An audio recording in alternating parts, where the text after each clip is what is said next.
তখন আমি পিছন থেকে ডেকে বললাম, ইয়া রাসূলুল্লাহ, ইয়া হাবিবাল্লাহ, নবী গো, আমি আয়েশা লক্ষ্য করতেছি গভীর রজনীতে আমি আয়েশার বিছানা ছেড়ে দিয়ে আপনি খাদিজার জন্য কাঁদেন।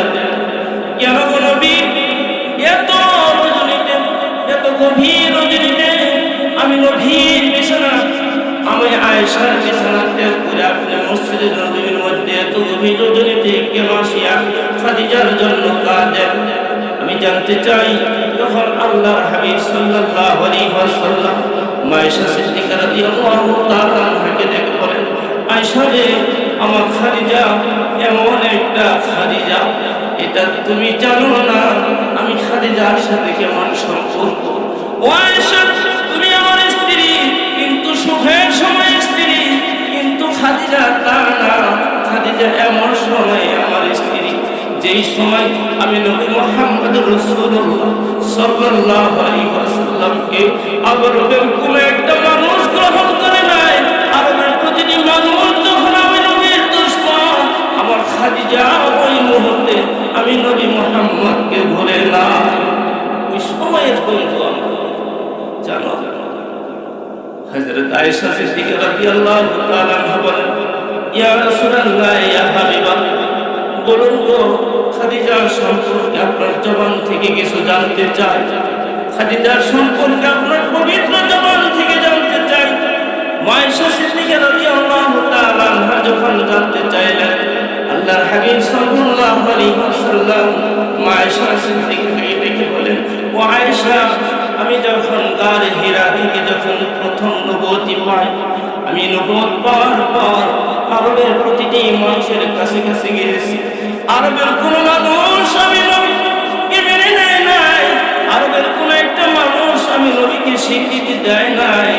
আমি থর থর করে কেঁপতে কাঁপতে যখন আমার খাদিজার কাছে আসছি, আমি সমস্ত ঘটনা যখন বলে দিয়েছি, আমার খাদিজা আমাকে অপরিতে বলেন, ওগো নবী, ইয়া রাসূলুল্লাহ, ও প্রাণের স্বামী, আমি খাদিজা আপনাকে শুধু একটা কথা বলতে চাই।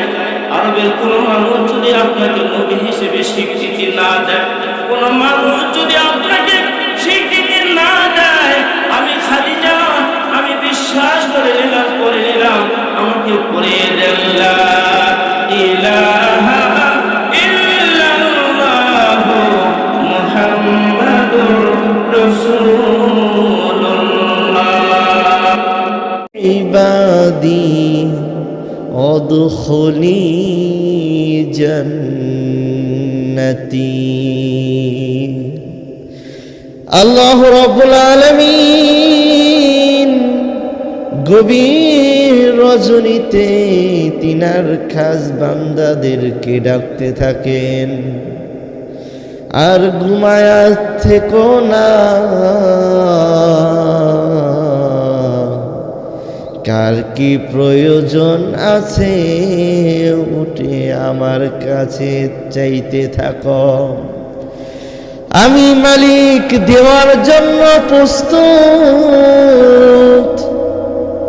রাসূল সাল্লাল্লাহু আলাইহি ওয়াসাল্লাম বলেন, যে সমস্ত বান্দারা আল্লাহ তাআলার কাছে চায় না, আল্লাহ রাব্বুল আলামিন ওই সমস্ত বান্দাদের উপর রাগান্বিত হন।